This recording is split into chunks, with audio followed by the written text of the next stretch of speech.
Mesdames et messieurs, et vous les enfants, bienvenue dans une nouvelle édition de la face cachée des parcs. Et aujourd'hui, on continue la visite des zones du parc Astérix avec la zone Viking. Ouais, il y a quoi à part Goudurix dans cette zone? Il y a... Ouais, bon bah on va profiter du parcours une fois. Non, attends, je vais bien trouver un truc à dire.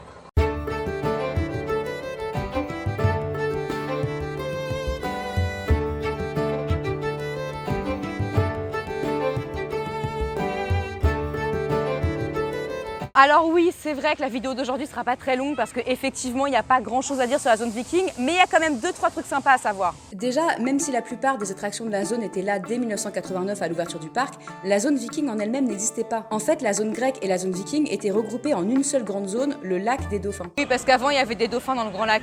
Si, hein. Bon, maintenant, il n'y a plus que des carpes. Petit.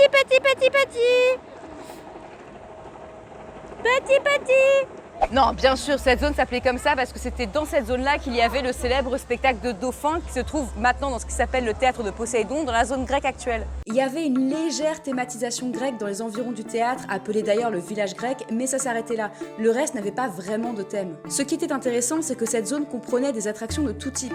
Des spectacles donc, des attractions de petite intensité comme la galère ou le tapis magique qui s'appelle maintenant le cheval de Troie, des attractions pour les tout petits comme les petits dracards ou les petites chaises volantes, et bien sûr une attraction à sensation forte, Goudurix. Mais bon, on reviendra aux attractions de la zone un peu plus tard. Pour l'instant, on va finir l'histoire, d'accord? En 1994, la partie village grec de la zone devient une zone à part entière, la zone grecque, qu'on connaît actuellement. Toute la partie gauche du Grand Lac prend alors le thème grec. Enfin, quand je dis gauche, c'est plutôt si on est tourné dans ce sens-là, genre quand on rentre dans le parc, parce que si c'est par rapport à moi, en fait, c'est plus sur ma droite, vous voyez, enfin, je crois. Du coup, l'autre partie de la zone, donc là où il y a Goudurix, la galère et les attractions pour les petits, était un peu à l'abandon niveau thématisation et il devenait urgent de faire quelque chose. C'est finalement en 2006, alors que presque toutes les attractions qu'on lui connaît aujourd'hui sont en place depuis les années 90, que la zone prend enfin le thème viking. Alors pourquoi les vikings? Déjà parce que ça colle avec l'univers d'Astérix. Ensuite, il y avait déjà des attractions en thème avec les vikings comme les petits dracards ou Goudurix qui, on le rappelle, est apparu dans Astérix et les Normands. Et surtout, qu'est-ce qui vient en 2006?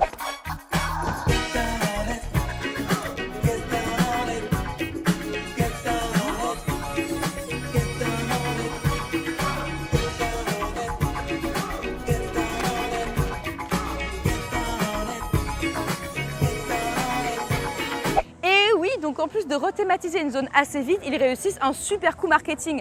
D'ailleurs, je me souviens qu'il y avait pas mal d'activités en lien avec Astérix et les Vikings qui avaient été mises en place pour la sortie du film. Il faudrait qu'ils fassent plus souvent, c'est plutôt sympa de mettre les films Astérix à l'honneur comme ça dans le parc.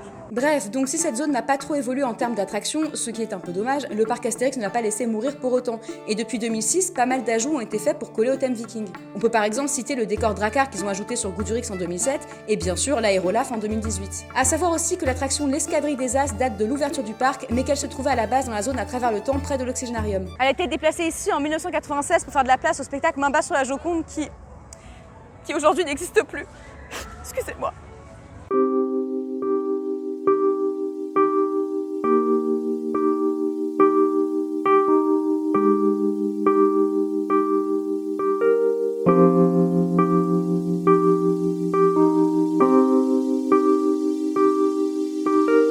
Alors, niveau attraction, comme on a dit, on retrouve surtout des petits manèges pour les tout petits.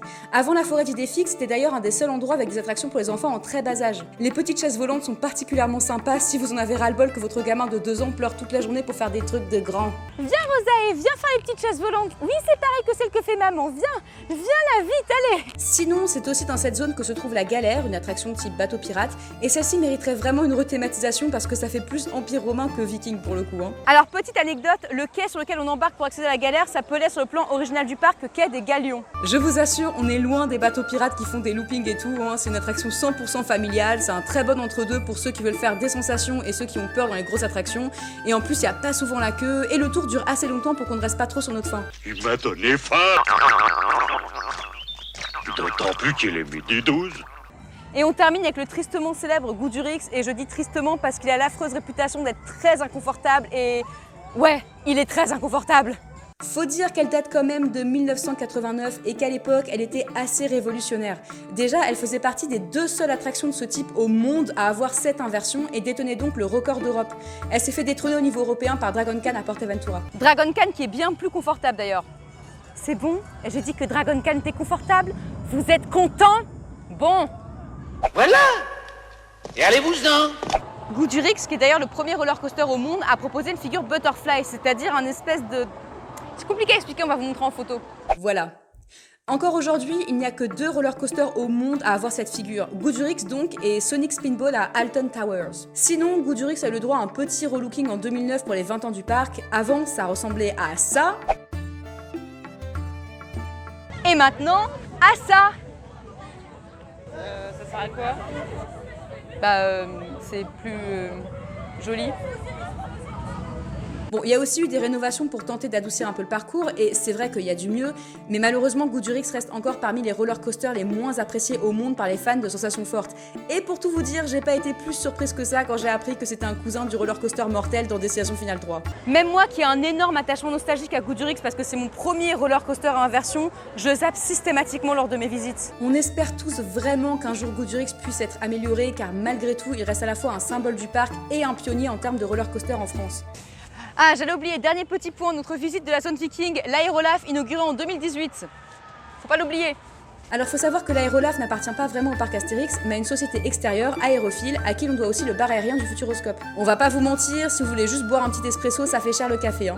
Par contre, le prix des cocktails est assez raisonnable, surtout comparé au prix à Paris, et ça vous donnera l'occasion d'admirer une très belle vue. C'est aussi une expérience conviviale qui vous permettra d'échanger avec d'autres visiteurs, mais aussi avec l'opérateur qui monte avec vous. Puis entre nous, faire un truc comme Epidemic Croisière en étant un petit peu pompette au mojito, c'est une toute autre expérience. Hein.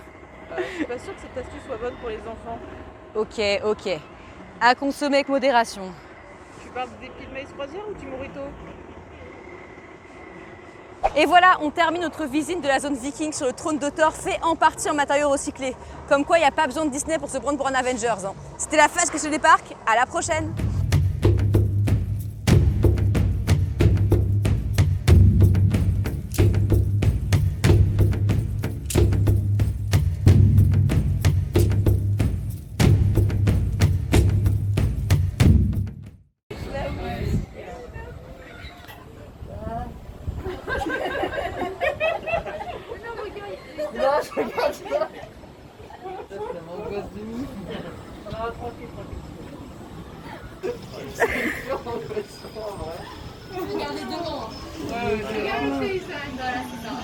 Ah, c'est bien, on a une super belle vue sur Tonnerre de Zeus.